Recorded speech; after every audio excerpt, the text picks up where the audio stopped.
Salam jumpa saudara dan saudariku terkasih dimanapun berada. Semoga kita semua dalam keadaan baik dan sehat. Dan semoga Tuhan yang maha baik selalu dan senantiasa menyertai kita.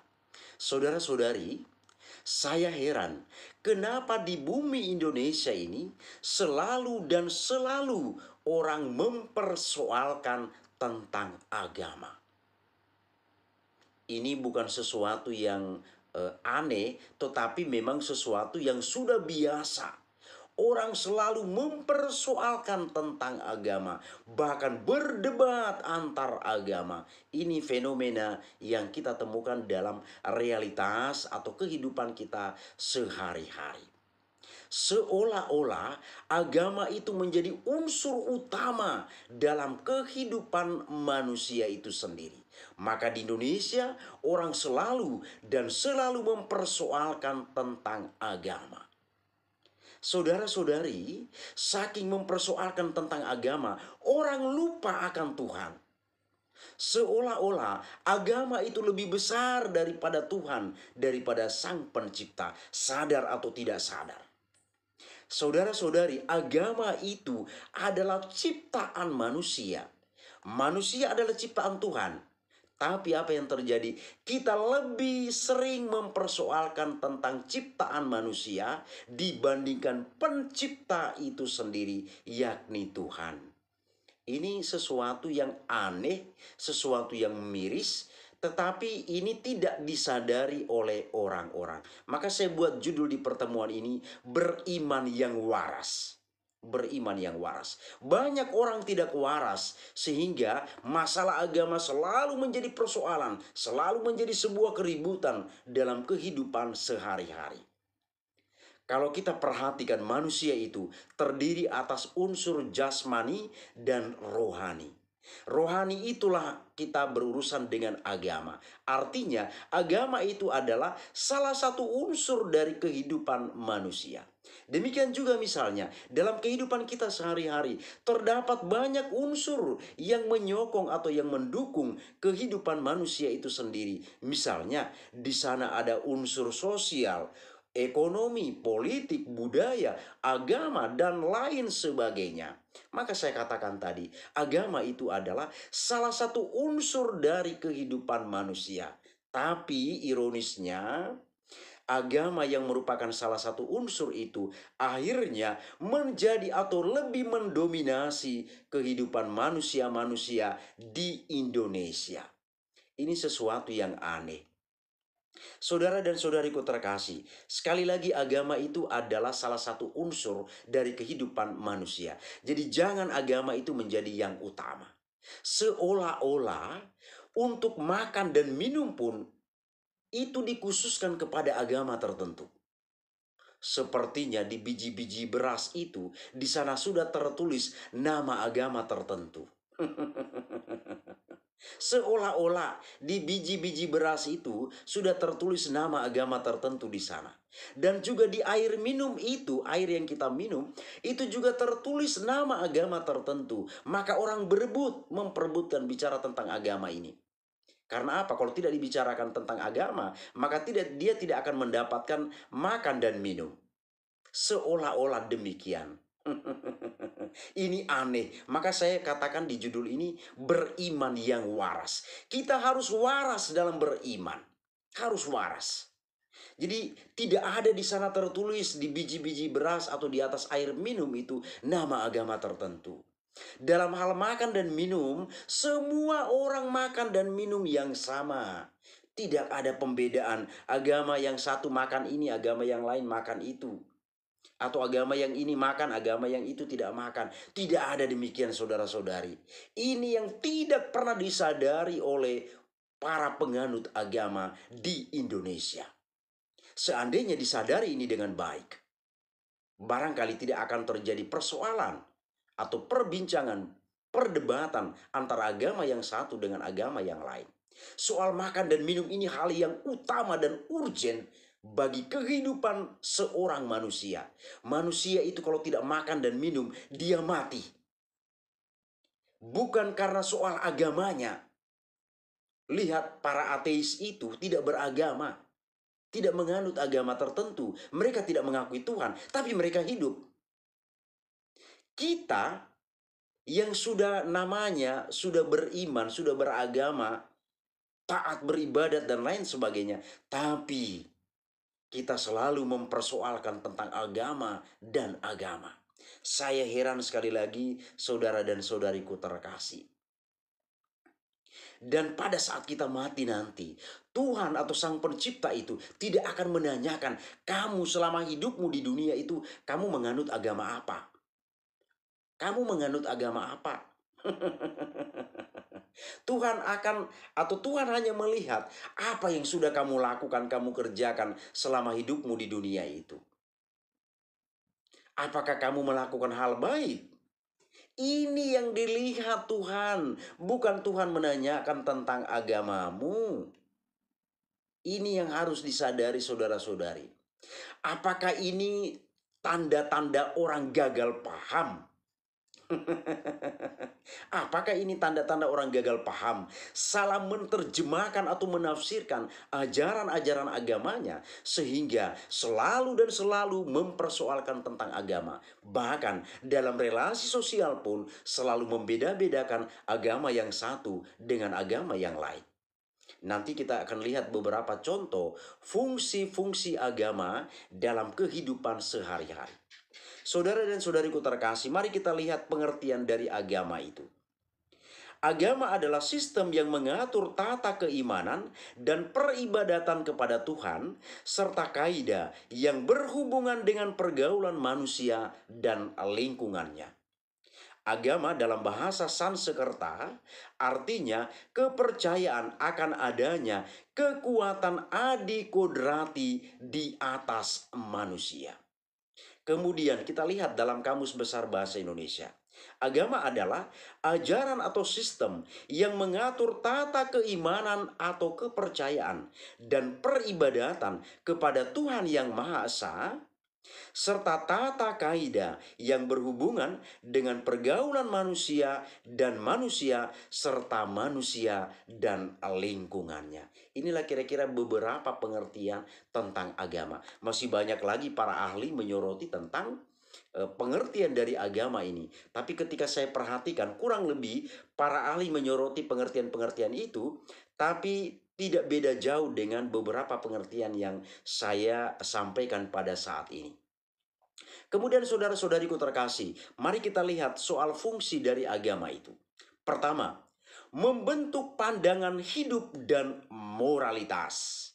Jadi agama itu berfungsi membentuk pandangan hidup dan moralitas. Agama memberikan pandangan hidup dan moralitas yang mengatur tindakan manusia dan membentuk kepercayaan dan nilai-nilai yang dianut oleh individu dan masyarakat. Maka ketika kita bertindak tidak baik melawan nilai-nilai agama, maka kita dikatakan tidak bermoral. Karena apa? Fungsi agama itu adalah membentuk orang untuk punya moralitas yang baik. Kemudian yang kedua, memberikan rasa ketenangan dan keamanan. Agama dapat memberikan rasa ketenangan dan keamanan bagi individu yang percaya pada keberadaan Tuhan atau kekuatan supranatural yang lebih besar. Jadi agama itu membuat orang menjadi tenang, menjadi nyaman karena dia percaya akan adanya Tuhan. Jadi kalau kita bertindak, bersikap yang tidak benar, kita bisa membayangkan ini. Kemudian yang ketiga, memberikan bimbingan spiritual. Agama bisa atau dapat membimbing individu dalam mencapai keseimbangan spiritual dan memperoleh kedamaian batin. Kalau kita melakukan teror terhadap orang lain, maka kita di sana tentu tidak mengikuti apa yang diharapkan oleh agama itu sendiri. Atau adakah orang yang tenang batinnya ketika melakukan teror terhadap orang lain? Jadi agama itu membuat orang merasakan sebuah bimbingan spiritual, bimbingan rohani. Jadi semakin orang beragama, spiritualnya semakin baik. Dan tentunya dia akan semakin baik juga dalam kehidupan sehari-hari. Di Indonesia terbalik. Justru semakin orang beragama, fanatismenya semakin berlebihan. Fanatismenya semakin berlebihan. Dan dia tidak memandang lagi orang-orang yang ada di sekitarnya. Bahkan menjaga jarak dan lain sebagainya. Maka tadi saya katakan, orang selalu mempersoalkan tentang agama. Kemudian yang keempat, meningkatkan kehidupan sosial. Apa katanya di sini? Agama mempromosikan nilai-nilai yang dapat meningkatkan kehidupan sosial. Seperti, ini poin-poin penting yang perlu kita perhatikan. Pertama, kasih sayang, keadilan, kerjasama, dan toleransi. Ini poin penting saudara-saudari. Jadi meningkatkan kehidupan sosial dalam hal ini membuat orang semakin menyayangi orang lain, bersikap adil, membangun kerjasama dan toleransi terhadap orang lain. Nah, kita perhatikan dalam republik ini, dalam negara yang kita cintai ini, justru orang yang semakin beragama, kasih sayang di sana minus. Kemudian keadilan semakin pincang. Ketika orang melamar sebuah pekerjaan, orang selalu bertanya, "Kamu agama apa?" Ini menjadi sebuah fenomena yang kita temukan dalam kehidupan sosial. Kemudian di sana, kalau orang sudah mempersoalkan agama, tentu tidak akan ada kerjasama yang baik. Bagaimana mau kerjasama? Agama saja sudah dibedakan. Lalu, kalau sudah dibeda-bedakan satu dengan yang lain, maka wajar di republik ini tidak ada toleransi. Maka kemarin baru terjadi di Tangerang Selatan. Adik-adik mahasiswa dan mahasiswi sedang berdoa rosario. Datanglah Diding bersama dengan warga yang lain. Membubarkan mereka, bahkan membacok mereka dengan benda tajam. Di sini tidak ada toleransi. Tidak ada toleransi. Sementara fungsi agama adalah meningkatkan kehidupan sosial. Salah satu unsurnya adalah membangun toleransi. Kemudian yang kelima, memberikan dukungan dalam masa sulit. Agama dapat memberikan dukungan moral dan emosional pada individu dan masyarakat dalam menghadapi masa sulit seperti kematian, penyakit, dan bencana alam. Kita lihat saudara-saudari misalnya ketika saudara-saudari kita seiman dengan kita mengalami sebuah kemalangan, ada keluarga yang meninggal, maka kita sebagai orang yang seiman dengan dia datang memberikan dukungan moral dengan berdoa untuk keselamatan arwah dari orang yang meninggal serta memohon kekuatan bagi keluarga yang ditinggalkan. Ini seharusnya yang terjadi dalam kehidupan kita kalau kita itu memang betul-betul beragama dan agama itu sungguh-sungguh kita hayati dan kita wujudkan dalam kehidupan sehari-hari. Maka ketika ada teman kita atau sahabat kita meninggal, apapun agamanya, kita datang ke sana, kita berdoa. Jangan kita pandang agama mana. Saya sudah biasa melakukan ini ketika teman, sahabat dari agama manapun yang meninggal dunia, saya datang ke sana, saya berdoa. Karena saya berpikir bahwa dia adalah saudara saya. Dia adalah sesama ciptaan Tuhan, sebagai sesama ciptaan Tuhan yang punya martabat yang sama dengan saya. Maka ini juga menjadi sebuah pelajaran yang baik yang bisa kita bawa kemanapun. Dan kita dalam realita, dalam kehidupan sehari-hari, kita tidak lagi membedakan agama yang satu dengan agama yang lain. Kemudian poin yang keenam, ini poin yang bersifat spiritual. Memberikan arah hidup. Agama dapat memberikan arah hidup yang jelas dan memberikan tujuan yang lebih besar bagi individu dan masyarakat. Maka tadi saya katakan saudara-saudari, seharusnya orang yang semakin beragama karena dia sudah menghayati nilai-nilai yang ada di dalam agama itu sendiri, maka dia seharusnya punya arah hidup yang lebih baik, arah hidup yang lebih jelas, lebih toleran terhadap orang lain, lebih bijaksana dalam hidup. Dan dia tidak membeda-bedakan siapa-siapa yang ada di sekitarnya. Saudara-saudariku terkasih, inilah kira-kira sedikit ulasan.